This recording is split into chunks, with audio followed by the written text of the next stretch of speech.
योग ऋषि स्वामी रामदेव जी एवं आचार्य बालकृष्ण जी के आशीर्वाद एवं मार्गदर्शन से संचालित हिमाचल प्रदेश का पहला पतंजलि वेलनेस केंद्र निरामय आयुर्वेदा हमीरपुर में आपकी सेवा में समर्पित है, जहां पंचकर्मा, नेचुरोपैथी, एक्यूप्रेशर, फिजियोथेरेपी, रक्त मोक्षण जैसे लीच थेरेपी, श्रीगिंगी, यज्ञ चिकित्सा, षटकर्म एवं योगा द्वारा विभिन्न प्रकार के जटिल रोगों का इलाज जैसे मोटापा, सर्वाइकल, स्लिप डिस्क, घुटनों का दर्द, अधरंग और बच्चों में होने वाले रोग, ऑटो इम्यून डिजीज एवं अन्य रोगों का इलाज पूर्णतया आयुर्वेद एवं ऋषि परंपरा तथा पतंजलि वेलनेस हरिद्वार के मार्गदर्शन में किया जाता है। आज ही संपर्क करें 9497798884 या फिर लॉग इन करें www.niramayayurveda.com।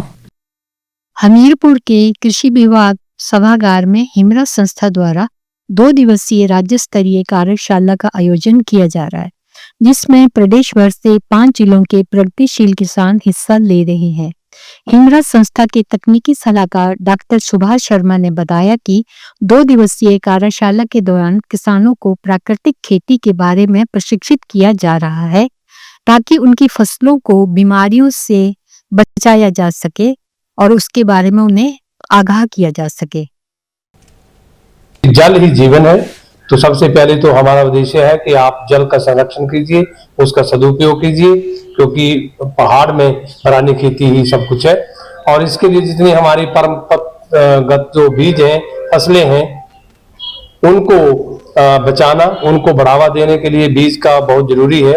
और जो केमिकल रहित जो हमारे खाद्यान्न हैं वो होने बहुत जरूरी है, क्योंकि आजकल रसायन युक्त खाद्यान्न से बहुत ज्यादा बीमारियां फैल रही है। उसके लिए हम इनको प्रोसेसिंग, उनका जैसे फूड सिस्टम है उसमें उनको कैसे लाया जाए, उसके लिए हम प्रेरित कर रहे हैं। वहीं हिमरा संस्था के राज्य समन्वयक अनूप कुमार ने बताया कि परंपरागत बीजों को अधिक लोगों तक पहुंचा पाना इस कार्यशाला का मुख्य उद्देश्य है। हिमारारी के का एक स्टेट नेटवर्क है, उसके द्वारा की जा रही है। इसमें जो है हिमाचल के 5 जिलों के जो है 20 किसान जो है भाग ले रहे हैं, जिसमें 11 महिला किसान हैं, प्रगतिशील महिला किसान हैं, और जो है 9 हमारे पुरुष किसान हैं, जो पिछले 7-8 सालों से प्राकृतिक खेती, परंपरागत बीजों को और मोटे अनाज को बढ़ावा देने के लिए काम कर रहे हैं। इस कार्यशाला का मुख्य उद्देश्य है कि हिमाचल प्रदेश में जो देसी बीज लुप्त हो रहे हैं उसको दोबारा से मुख्य धारा में कैसे लाना है, इसके लिए जो है हिमारारी जो है नेटवर्क ये कार्यशाला कर रही है। वहीं कार्यशाला में भाग लेने आई कांगड़ा की किसान बीना ने बताया कि वो वर्ष 2018 से प्राकृतिक खेती कर रही हैं और जिले में भी कई किसानों को प्राकृतिक खेती से जुड़ने के लिए प्रेरित कर रही हैं। उन्होंने कहा कि वे मोटे अनाजों की पैदावार पर भी फिर से काम कर रही हैं। हमारे डिस्ट्रिक्ट कांगड़ा में मोटे अनाज बहुत कम थे, क्योंकि वहाँ पानी वाली जमीनें ज्यादातर धान होता है। तो हमने रेनफेड एरिया जहाँ के वहाँ पे रागी का काम किया गया, रागी यानी मंडल वो लगवाया। उसके बाद हमने लोगों को जागरूक किया कि लगाओ, उसकी पैदावार अच्छी है। और इसी की खुशी आ रही है हमें कि हमने मुट्ठी भर दिया था, जैसे नेक राम शर्मा जी बताते हैं, तो मुट्ठी भर दिया। मुट्ठी भर से उन्होंने मतलब पिछले साल जो था 40 से 45 किलो निकाला था, और इस बार जो है 85 किलो, 80 से 85 किलो रागी निकाला।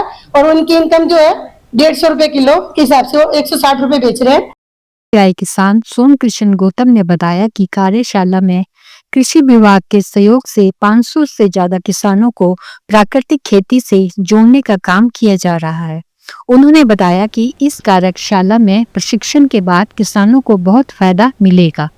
2018 से हिमारारी पालमपुर के सहयोग से हमने देसी बीजों के ऊपर काम करना शुरू किया, और आज चुराग ब्लॉक के अंदर में 579 किसानों के साथ और 32 गांव में देसी बीज के ऊपर काम कर रहा हूं। और लगभग जितने भी हमारे लोकल देसी बीज हैं उनमें से 130 वैरायटियां मैंने अपने फार्म पे तैयार कर दी है। और हम सभी जितने भी फार्मर हैं सभी क्रॉप डाइवर्सिटी ब्लॉक के ऊपर काम कर रहे हैं।